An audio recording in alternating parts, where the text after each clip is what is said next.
Welcome to The Explainer, where we dig into the massive stories hiding just behind the headlines. Okay, let's dive right in. Because if you think OpenAI is just about ChatGPT, well, you're going to want to stick around. The story of its parent company has gotten so much bigger, and honestly, a whole lot more complex. You see, what started as that viral chatbot that we all know has completely exploded.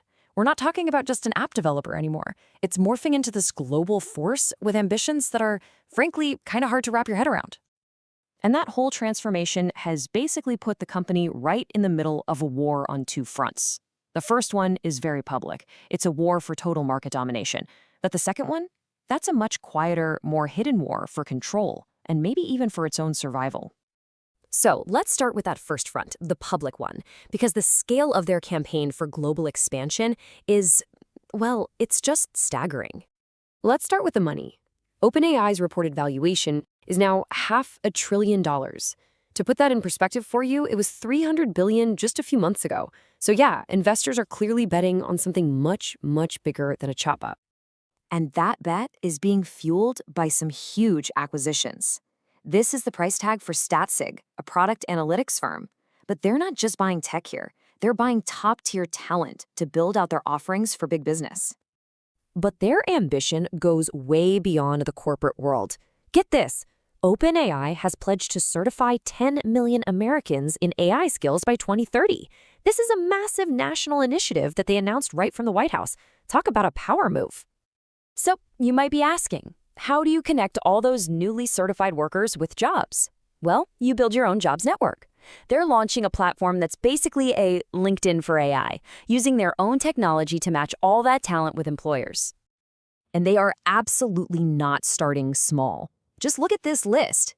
They've already signed up some of the biggest players in the world, including Walmart, the largest private employer in the US, along with major consulting firms and even entire state governments. This is the real deal. And to manage this growing empire, they've completely restructured their leadership. They've brought in Fiji Simo, the former CEO of Instacart, to run a whole new applications division. And that's now split into these distinct arms for consumer products, for business to business, and even for scientific research. I mean, this is the blueprint of a company preparing for global scale. And this expansion, it isn't just commercial. It's getting deeply political. You've got CEO Sam Altman recently showing up at the White House, praising the administration. This is completely strategic. By aligning with political power, they can help smooth the path for their massive operational needs, like, say, getting approval for the huge new data centers their AI requires.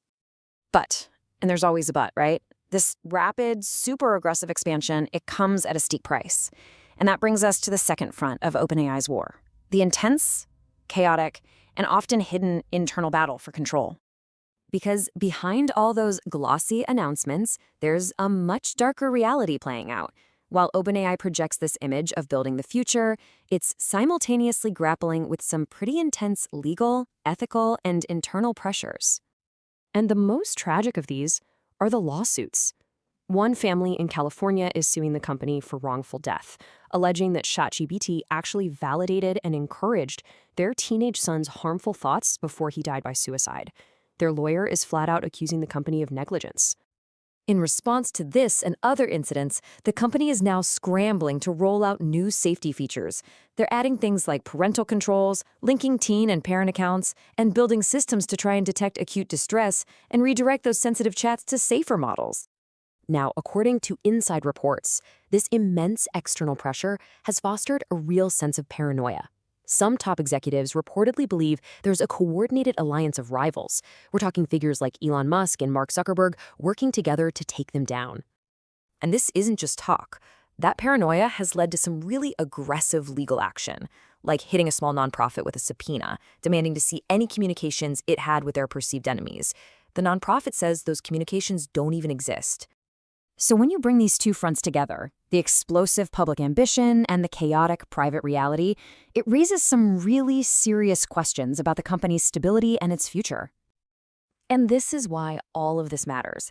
At the exact same moment OpenAI is building a jobs platform to create the AI workforce of the future, the CEO of its competitor, Anthropic, is warning that up to 50% of some white-collar jobs could simply vanish by 2030 because of this technology. So what we're witnessing here is a company in an impossible position. trying to build the solution to a massive societal problem that its own core technology is making worse, all while battling these serious internal and external crises. Which leaves us with a final critical question.